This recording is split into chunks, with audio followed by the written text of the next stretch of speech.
hawa nafsu. Apa itu agama? Agama itu ya hatimu itu loh. Apa itu hawa nafsu?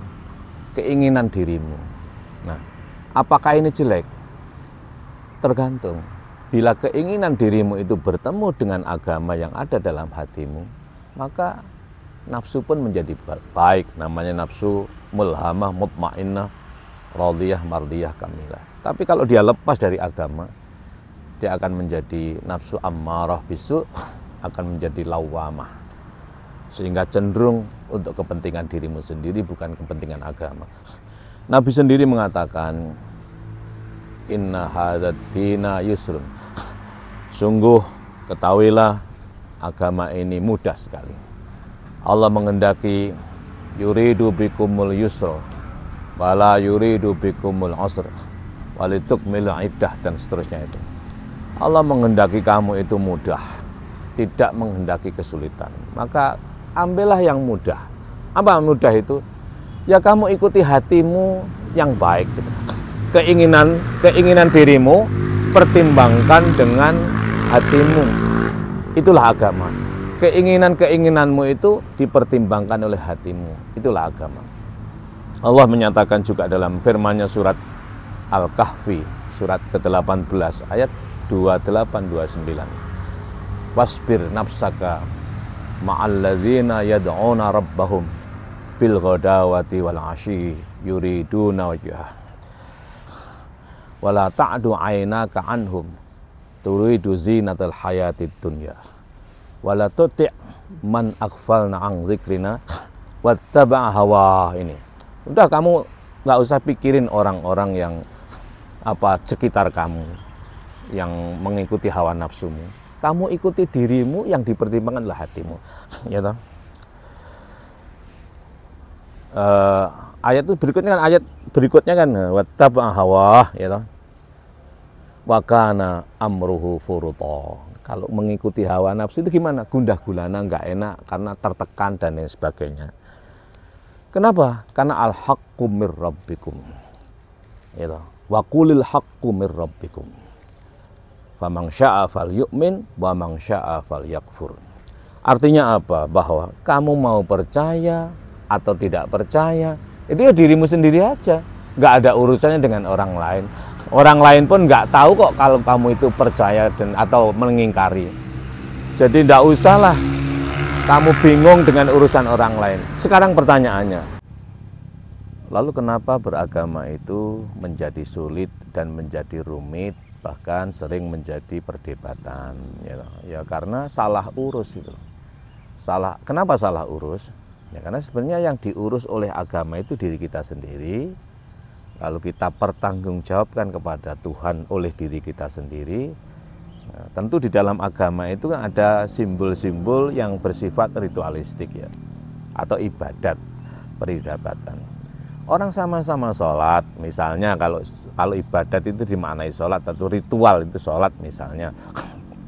Apakah kamu bisa mengurusi sholatnya orang lain itu? Ya paling yang kamu urusi kan dirimu, gerakanmu lah ini.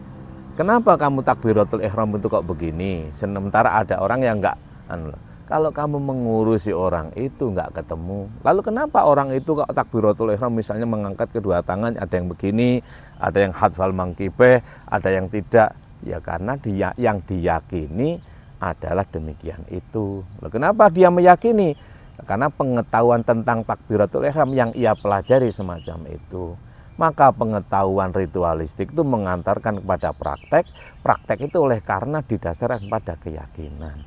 Nah, kamu pengetahuanmu kayak apa ya untuk dirimu sendiri aja. Pengetahuanmu itu mengantarkan praktek, dan praktekmu didasarkan pada keyakinan alias keimanan.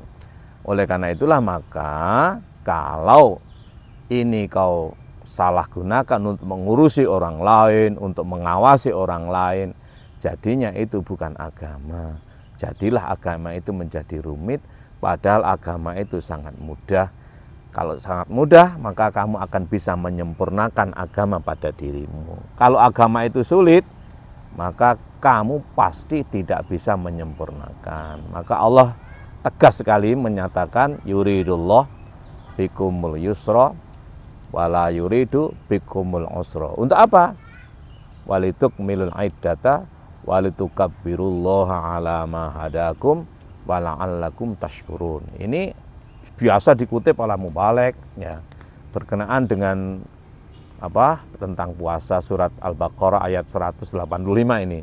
183, 185. Di akhir ayatnya 185.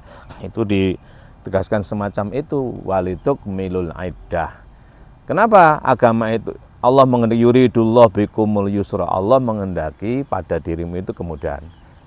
Pilihlah yang gampang gitu loh. Yang gampang untuk dirimu.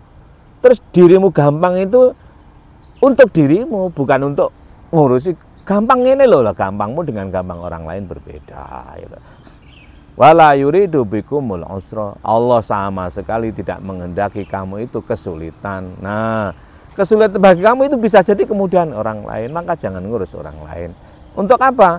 Walitukmil iddata, agar kamu mampu menyempurnakan. Kenapa? Ya oleh karena kamu memilih yang mudah. Kalau mudah kan gampang, kalau gampang kan jadi sempurna untuk dirimu. Sempurna bagi dirimu, tidak sempurna bagi orang lain. Sempurna bagi orang lain belum tentu sempurna bagi dirimu. Walitukmil iddah. Gunanya lagi apa? Walitukabbirullaha ala ma hadakum.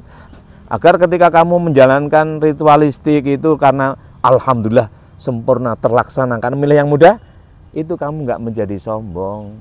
Tujuannya agar kamu walitukabirullah, kamu mengagungkan Allah gitu.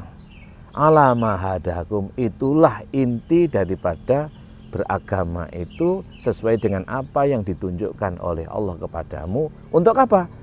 Tidak melahirkan kesombongan pada dirimu, tapi melahirkan kesadaran bahwa Allah yang maha besar itu. Wala'allakum tashkurun, sehingga dengan demikian kamu mampu bersyukur gitu. Kalau sudah bersyukur enak itu loh, namanya bersyukur. Kenapa bersyukur ya? Karena merasa bisa menyempurnakan, tapi nggak sombong gitu. Kenapa menyempurnakan? Oleh karena kita milih yang gampang. Nah, jangan mentang-mentang memilih yang berat-berat lalu wah aku sudah mampu begini, sudah mampu tah. Nah, kalau melahirkan kesombongan itu bukan agama tapi hawa nafsu. Kalau hawa nafsu melahirkan sifat setan, tapi kalau atas dasar agama murni petunjuk Allah akan melahirkan sifat Rahman. Sifat Rahman itu kasih sayang pada apa siapa saja. Simbolnya assalamualaikum warahmatullahi wabarakatuh menoleh ke kanan, assalamualaikum warahmatullahi wabarakatuh kiri. Tapi kalau sifat setan itu menoleh ke kanan gaya ngawasi orang lain, barismu, menoleh ke kiri untuk mengoreksi orang lain, ini sifat setan. Jadi bisa jadi ibadahmu melahirkan sifat setan atau sebaliknya melahirkan sifat Rahman. Tentu agama karena dari Allah yang Maha Rahman adalah melahirkan pada dirimu sifat Rahman, kasih sayang apa siapa tanpa membeda. Demikian barangkali, wallahul muwaffiq ila aqwamit thoriq. Assalamualaikum warahmatullahi wabarakatuh.